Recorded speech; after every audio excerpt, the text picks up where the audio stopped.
We need to reform Section 230 by redefining what a social media company is and hold them to a higher accountability for content posted on their platform. According to Statista, around 223 million people in the United States use some sort of social media, meaning that these sites have a much higher rate of content published.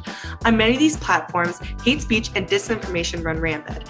During Facebook CEO's Mark Zuckerberg's hearing with Congress, he, quote, boasted to Congress that Facebook took down 12 million pieces of hate speech in groups, according to an article written in Wired.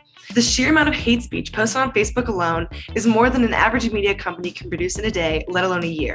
As a media outlet, they have a moral obligation to make sure their platform is truthful and acknowledges its responsibility to consumers, community concerned, and society. Every media company protected under Section 230 should be held to these standards, and those that refuse should suffer the consequences of hosting hateful and disinformed speech.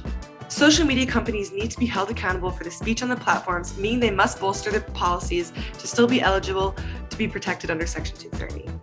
We have seen social media platforms like Twitter take initiative and remove hurtful speech off their site before.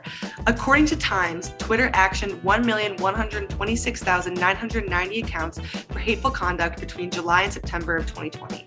However, sites like Facebook have not been as on top of hateful content, as only 3 to 5% of hate speech is removed off their platform. Companies that refuse to monitor their content more closely and continuously host hate speech should not be protected under this act. By excluding them from all the benefits of Section 230 until they reform their policies, this will pressure social media companies to take more responsibility for what is posted if they don't want to face legal repercussion. Some may argue that social media companies should not be treated different from other media companies. However, as stated before, these sites host many more publishers than the average media company.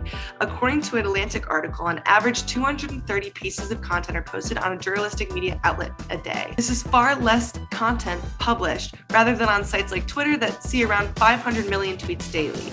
This makes social media sites much different from the average media company, as they can more closely monitor their content. With a higher content density, social media sites need to surveil their site a lot closer than the average journalistic media outlet. Therefore, they should not be considered the same thing. By redefining who is protected under Section 230 and holding them to a higher standard in terms of monitoring content, this will make them take action to combat hateful speech on their site.